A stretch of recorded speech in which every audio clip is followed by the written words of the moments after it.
family, I'm finally getting around to do the video on how I make my crusty artisan sourdough bread. And I know it's gluten-free, and you're saying, how can that be?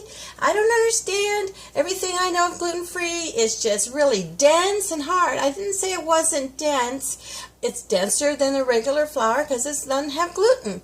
So I'm going to show you, this is the first part of the process, and it's putting my sourdough sponge together.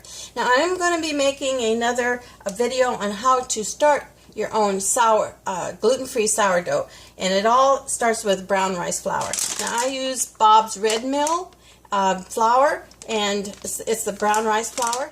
I also have a mill and I can grind my own, but I'm being lazy and I'm just using this, and most people can get a hold of this. If not in their store, which I can't believe the grocery store doesn't have it in your area, but if you don't, you can always get it on Amazon.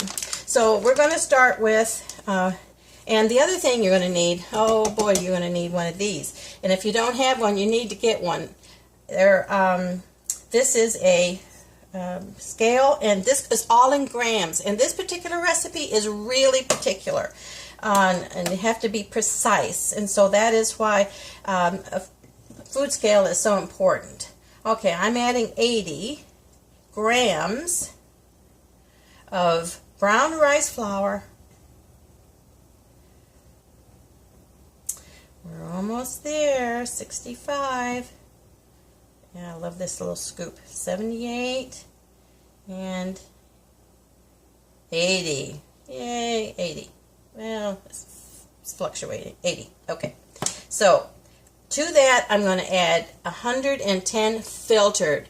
And it has to be filtered. It has to be room temperature, because we don't want to be killing off the yeast of our sourdough. So here it is. This is the mash that we're going to add the sourdough starter to.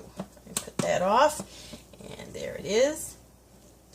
Now the recipe calls for sourdough starter, and if you don't have one, I'm going to show you how to make your own.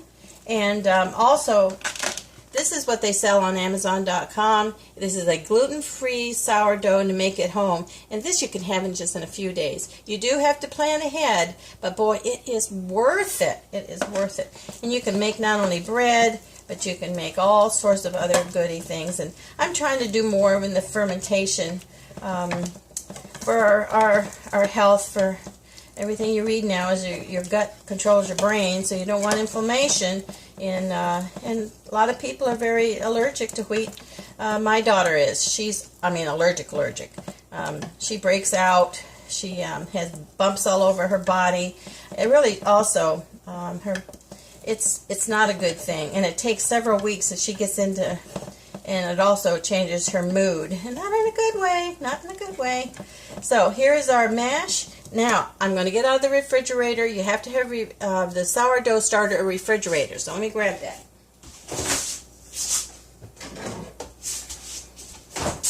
Here is my sourdough starter.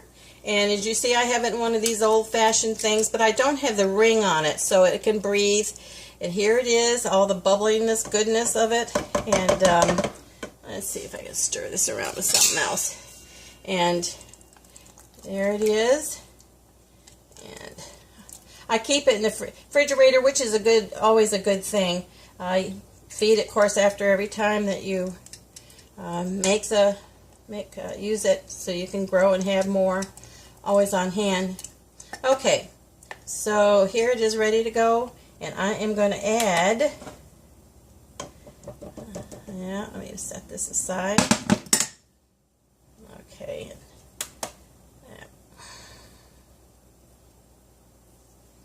Alright, we'll use that later. Okay. This is 140 grams of sourdough starter. Doesn't that look good? 140. Plop, plop, plop. Here we go. Got a little bit too much. A little bit too much. I'll take some out. I got 146 and I need 140. We don't need any more. As you know, the gluten-free baking goods really don't need any extra in the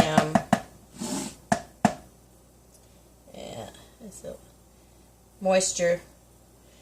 Okay, so there that is. So we're going to put this aside. We're going to mix it up.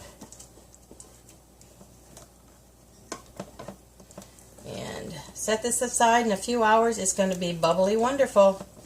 And I will put up another video on how to make your own sourdough starter that is free, gluten-free. So there that is. And look at it now. It's all smooth. And next time you see it, it's going to be all bubblicious. There we go. And I'm going to put a bonnet on it, put a covering on it, and let's see.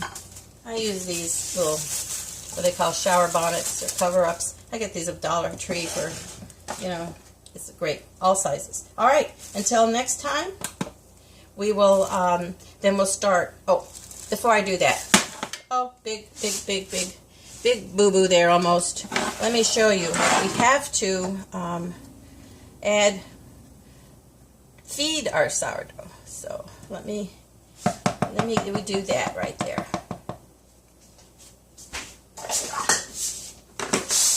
All right, I put a half a cup of the brown rice flour,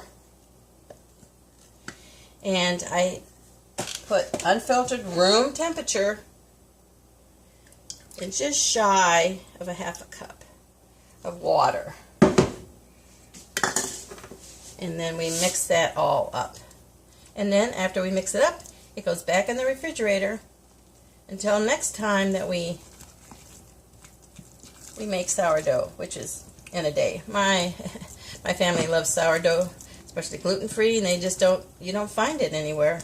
And if you did, you're paying $7, $8 for a nice loaf of crusty sourdough, but I've never found it. And I just thought, well, man, we can do this. I've seen so many videos on how to do